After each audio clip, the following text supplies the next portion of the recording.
I wish I was more motivated. Do you know how many times I've heard that? If only I was more motivated, then I'd be okay. Or the more self deprecating version, I just need to stop being so lazy. But is this really true? Do you just need more motivation to get you moving in the right direction again?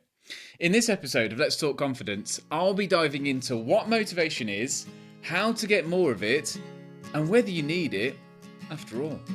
Welcome to Let's Talk Confidence, the first and last place you need to go to build long-lasting confidence. I'm your host and coach, Josh Sutton. Please do give us a like and follow, review and all that good stuff, and share it with somebody you know needs to hear this message today, as that's the only way that we can grow and benefit more people with this message. It'd be really, really appreciated. Let's dive into today's episode. Motivation. I think it's become a bit of a double-edged sword of a word, if I'm honest. I've found working with people that there's like a simultaneous excitement and guilt around the word. Almost like being motivated is great, and I really should be more motivated. What is motivation? What does it mean to be motivated? Now, motivation is an internal state that's based on hormones and really how energized and willing we feel, how energized we are. It's how we feel in the moment as to whether we want to do something or not. That sounds simple enough, but it actually runs so much of our lives. Let me give you an example by asking you a question. Do you drink water or juice or soda or whatever? Why do you drink? The answer you'll probably give me is a logical one.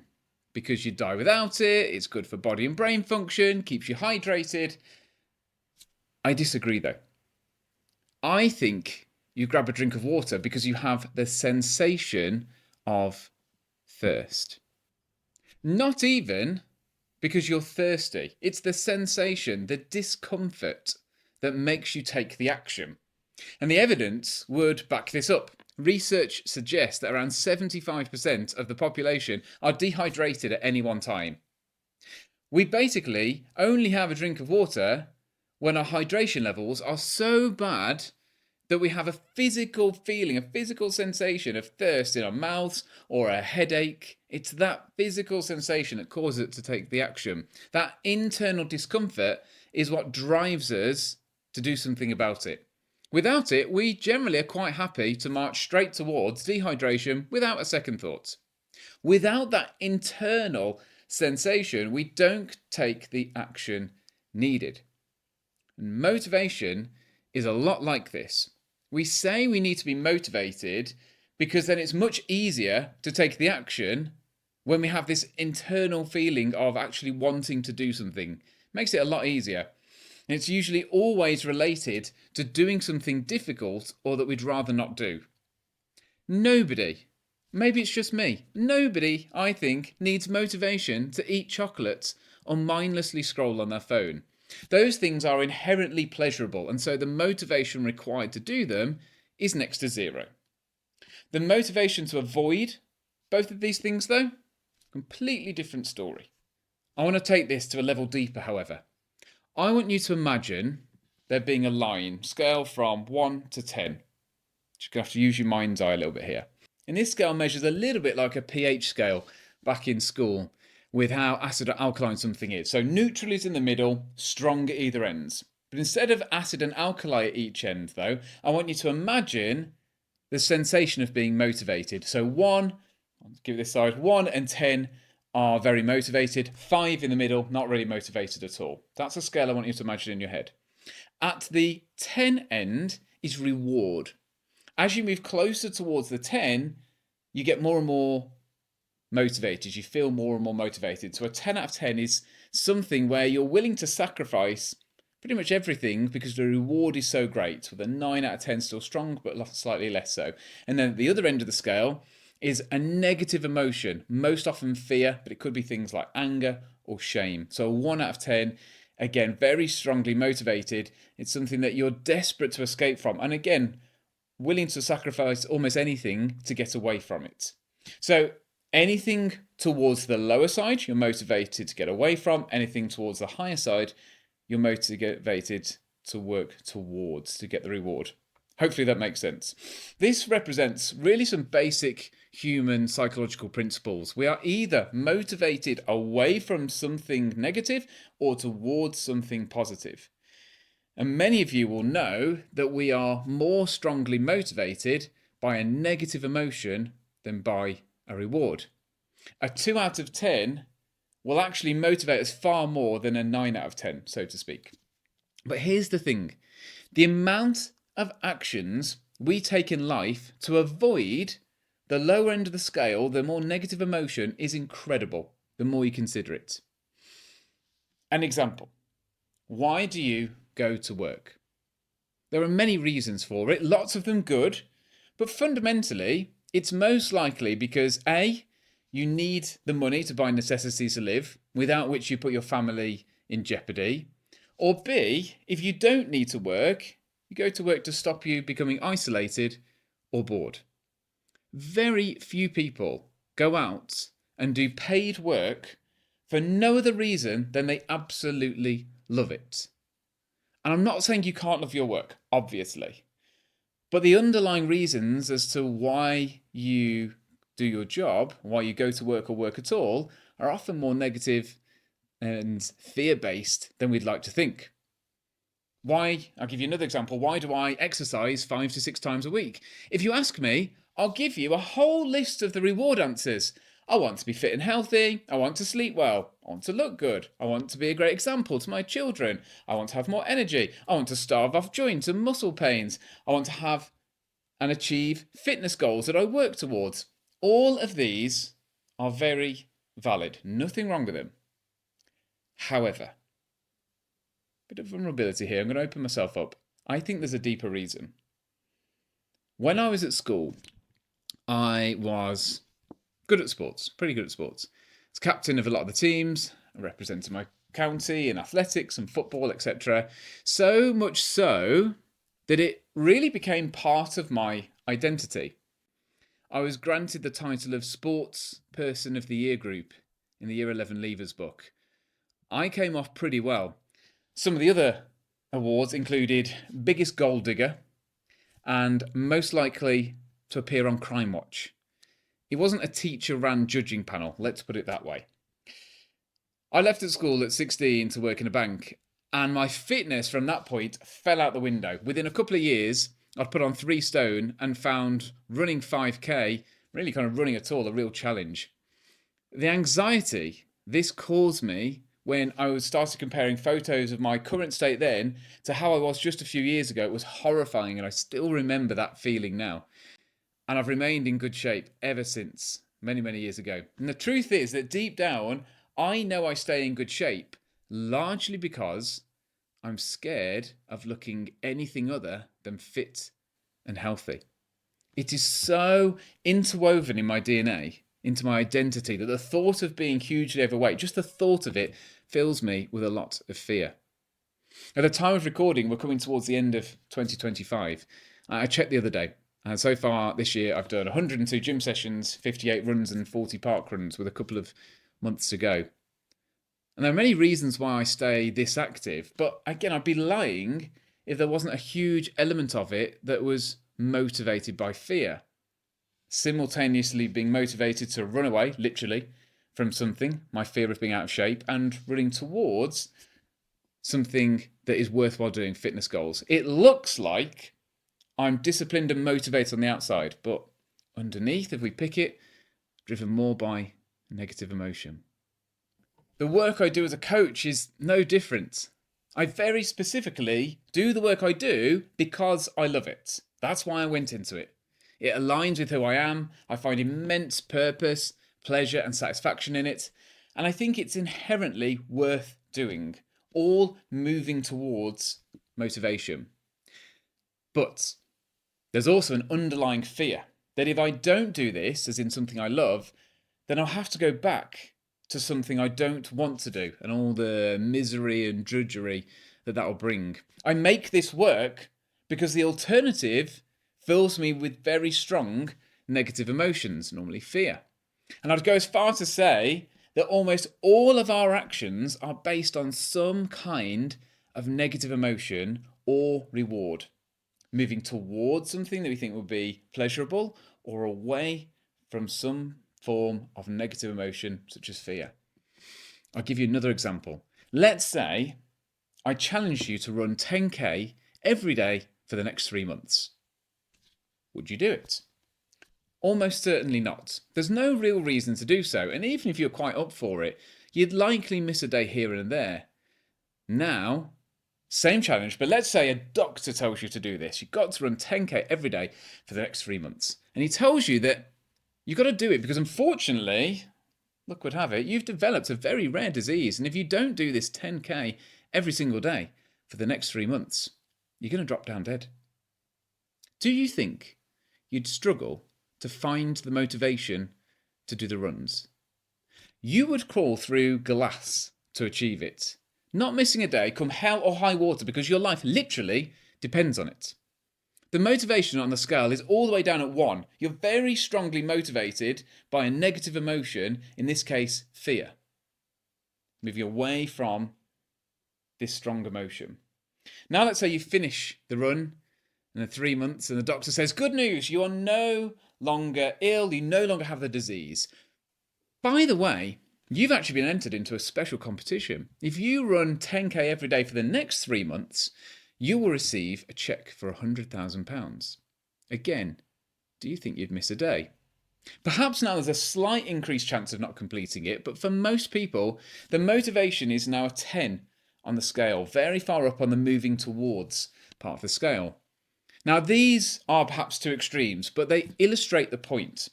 It is not the task, but how motivated we are to move towards something good or away from something negative that will determine whether we'll do it or not. And so I challenge you to consider this. Why do you do what you do? Which of the actions in your life are motivated by moving towards something? And which deep down are the actions that are motivated by negative internal states that you're moving away from? Some caveats. Neither are quote unquote bad. Being motivated by something good and pleasurable is optimal. However, it's really difficult to maintain over the long run. Positive emotions come and go very, very quickly. So you have to be constantly reminded about why you want to achieve this thing to kind of reinvigorate those emotions. That's why we talk about big whys so often. They're so important because it keeps the thing you're moving towards in eye line when it might otherwise become a little bit hazy and you forget about it. Being motivated by the negative is unfortunately much more reliable. Many people achieve great things in life because they are constantly spurred on by a negative experience or negative emotion that they're trying to get away from. Whether it's the feeling they weren't enough when they were a child, or they've got to prove something to themselves or other people. Again, this isn't a really terrible thing. Most charities are set up because of the suffering that somebody either endured or somebody they knew endured. And they watch them go through it and they want to create a world where that didn't happen again to themselves or anybody else. It's not bad to be motivated away from a pain. There are two problems though with it. Firstly, it's not a great way to live. Being driven by fear, anger, frustration, guilt, shame, or inadequacy is really powerful, but it's not a particularly enjoyable experience. It's not a great optimal way to live life. And secondly, once you move away from a 1, 2, or 3 on the motivation scale back towards the middle, there often isn't enough motivation to continue doing that work. It's why most people won't quit their job that they hate. They hate it Monday through to Wednesday. They tolerate it Thursday, Friday, Saturday and Sunday. It's just about fine. You've moved just about up enough the scale to not do anything about it. You tolerate it, and then you're back down to a 1 or a 2 on a Monday. A cycle of mediocrity. A 5 on this motivation scale is actually a really dangerous place to live. You're not greatly motivated to move towards anything. You're not particularly motivated to move away from anything. You're just stuck in the middle, passing the years by the distractions and the excuses, creating this yo-yo trap of motivation. The question becomes then, how do you escape this motivation trap? You do it through what I call the AGS method, which stands for Acknowledge, Gratitude, Systems. Firstly, acknowledge. Take some time to work out what the hell you actually want. What do you want to achieve in life? In the next year, in the next month? What do you want your life to look like, consist of? What activities do you do? Who's in it? Essentially, what are you moving towards? Because without knowing this, your only way to feel motivated will be in the negative, from a negative emotion. And it sounds silly, but so many people I speak to want to be more motivated, but are really vague when it comes to trying to describe what it is they want to be more motivated to do or to achieve or to work towards. That the only option they've given themselves to be more motivated is to move away from something negative, which includes the strong negative emotions like fear and guilt and shame that most would really quite like to avoid. Know what it is that you want, so you're moving towards. Second, gratitude. We talk about gratitude a lot. Why does it help here? Because almost everything you have now, you either desired at one point or wanted to get away from to this point you are now at some point. And it's incredible how quickly our priorities change. I was complaining the other evening about the price of food and the cost of feeding a family, when all of a sudden I heard a bang from upstairs. One of the children had fallen out of bed. So I rushed upstairs and just in that moment, hoping that whichever child had fallen out of bed was okay. That's all I wanted in that moment. It was my daughter, one of my daughters, she was fine. When I got there, it was all fine. But in that moment, all I wanted was my daughter to be okay. Nothing else in the world mattered, least of all the price of 6 pints of milk. The moment I knew she was fine, back downstairs, commenting on the price of olive oil. There was a moment in time where if I could just find a life partner, everything would be okay. If I could just start a family, everything would be okay. If I could just get that house, just get that job, just overcome that dispute, sort that thing out, then I'd be okay. There's so many things in the current moments that you either have or no longer struggling with that once upon a time were right at the ends of our motivation scale. You were desperate to get towards or you're desperate to move away from. And gratitude, practicing gratitude makes us realize that we have an abundance of things that not long ago would have killed to have or to move away from. I'm grateful for running tap water. Sounds corny, but I can tell you, if there's an issue with the mains water and you have no running clean water for 3 days with 3 small children, the sight of fresh, drinkable, clean running water coming out of your tap is a truly glorious sight. Wasn't grateful for it a week later though, was I? Regularly, consciously practicing gratitude helps us gain a more healthy perspective on our sliding scale of the things we want and our motivation to get them. And finally, systems. Probably the biggest escape that you can do to escape this yo-yo motivation trap. I said before that I've recorded exercise over 200 times so far this year. I can tell you that I have felt motivated to do them well under half that amount. Why did I do them then? Because of my commitment to a routine. Greatness and success is never built on motivation. It's built on turning up again and again and again and being committed to a system or set of routines that automate your success. So whether it's a morning routine or an evening routine or a regular exercise pattern or a commitment to regularly push yourself outside of your comfort zone, creating and committing to a system of habits means you no longer have to rely on motivation to take action. The irony is you're almost certainly going to feel motivated to do the activity once you get started. To summarize, motivation is an internal state that drives much of our decisions. We are generally more motivated to move away from a negative emotion or towards a positive reward, with the negative being the more reliable and the more powerful. To not rely on motivation, you can use the AGS method. Acknowledge what you actually want, be more consciously grateful for what you already have, and create systems that automate your actions, automate your success without relying on how you feel in the moment. That's all for today. If you want to find out more about teaming up with me as your coach to help you supercharge your own confidence and to help you stop relying on feeling motivated to take action, then head to joshsuttoncoaching.com. You can find out how we can work together. I'm your coach, Josh Sutton. Let's talk confidence.